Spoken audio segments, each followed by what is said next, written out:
सोचिए कैसा लगेगा तुम्हारे घर वालों को जब उन्हें यह पता चलेगा कि किसी एक इंसान के चक्कर में आके तुमने अपनी पूरी जिंदगी को बर्बाद कर लिया। खुद ही सोचकर देखो ना, पहले कितने अच्छे थे हर चीज में, पढ़ाई में, लिखाई में, काम में, हर चीज में अच्छे थे तुम। लेकिन अब क्या हो गया है तुम्हें? न खाने में मन लग रहा है, न पीने में, न नींद आ रही, न चैन, और ना ही किसी काम में मन लग रहा है तुम्हारा। मुझे भी पता है और तुम्हें भी पता है ये चक्कर क्या है, ये मांजरा क्या है, और तुम खुद भी इस चक्कर से बाहर निकलना चाहते हो। इस दुनिया की बहुत ही कड़वी सच्चाई आज तुम्हें बता दूं कि दुनिया की कोई ताकत तुम्हें इस जंजाल से बाहर नहीं निकाल सकती तुम्हारे अलावा। तुम्हारा दर्द, तुम्हारा दुख, तुम्हारी पीड़ा सिर्फ और सिर्फ तुम्हें नजर आएगी, किसी और को नहीं।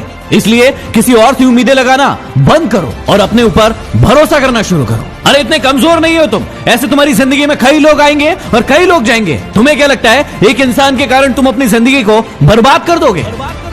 मुझे पता है कि दर्द होता है, पीड़ा होती है, तकलीफ होती है, लेकिन यदि तुम्हें चोट लगी है और तुम किसी भी महानतम डॉक्टर के पास चले जाओ, अभी के अभी उस चोट को ठीक नहीं कर पाएगा। वो कितनी भी अच्छी दवाई दे देगा, दवाई खाना पड़ेगा, समय लगेगा, और वो समय तुम्हें देना पड़ेगा। उस घाव को ठीक करने के लिए समय देना पड़ेगा, इस बात को याद रखना। और जितना बड़ा घाव उतना ज्यादा समय लगेगा। अभी यदि उस घाव को लेकर बैठे रहोगे और रोना रोते रहोगे कि मेरे साथ ये हो गया, मेरे साथ वो हो गया, वो मुझे छोड़कर चला गया या चली गई, तो हमेशा के लिए ऐसे ही रह जाओगे। हर इंसान की जिंदगी में ये दुख तकलीफ है, लेकिन जो इसका रोना नहीं रोते हैं वही जिंदगी में आगे बढ़ते हैं। मुझे पता है कि तुम्हें उसकी याद आ रही होगी और तुम उसे अपनी जिंदगी में वापस चाहते हो, लेकिन याद रखना, रिश्तों की माला यदि एक बार टूट जाए और उसे वापस बनाओगे तो वो छोटी पड़ ही जाएगी।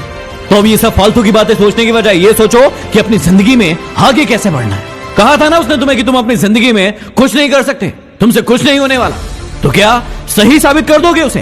क्या सच में तुम वैसे ही हो जैसे वो तुम्हारे बारे में सोचते थे कि तुम जिंदगी में कुछ नहीं करके दिखा सकते? और यदि वाकई में ये सच है कि तुम में हिम्मत नहीं है तो बंद कर दो इस वीडियो को, क्योंकि सुनने से कोई मतलब नहीं है।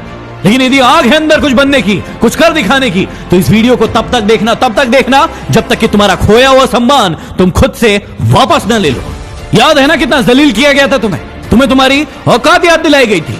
अब ये तुम्हारे ऊपर निर्भर करता है कि तुम्हें भूल जाना है वो सब, या फिर उन्हें उनकी औकात याद दिलाना है। मुझे नहीं पता कि तुम खुद का कितना सम्मान करते थे, खुद को कितनी इज्जत देते थे, लेकिन आज के बाद याद रखना, खुद का सम्मान सबसे पहले। यदि तुम्हें लग रहा है कि भूलना मुश्किल है और नहीं भूल पाओगे, तो कौन कह रहा है भूलने को? मत भूलो, अपने आप को आगे बढ़ाओ, और इतना आगे बढ़ाओ कि पूरी पृथ्वी पर चाहे वो कहीं भी हो, जब तुम सफल हो तो तुम्हारी सफलता की गूंज उसके कानों में सुनाई पड़े। तो चलो एक काम करो, जिसे भी अपनी सफलता की गूंज दिखाना चाहते हो, बताना चाहते हो, उसके नाम का पहला अक्षर कमेंट बॉक्स में जाके लिखो और अपने आप से वादा करो कि अब तुम नहीं रोगे, रोएंगे वो जो तुम्हें रुलाने आए थे। यदि बात दिल तक पहुंची हो तो शेयर कर देना। अगले वीडियो में फिर मिलते हैं। Signing off.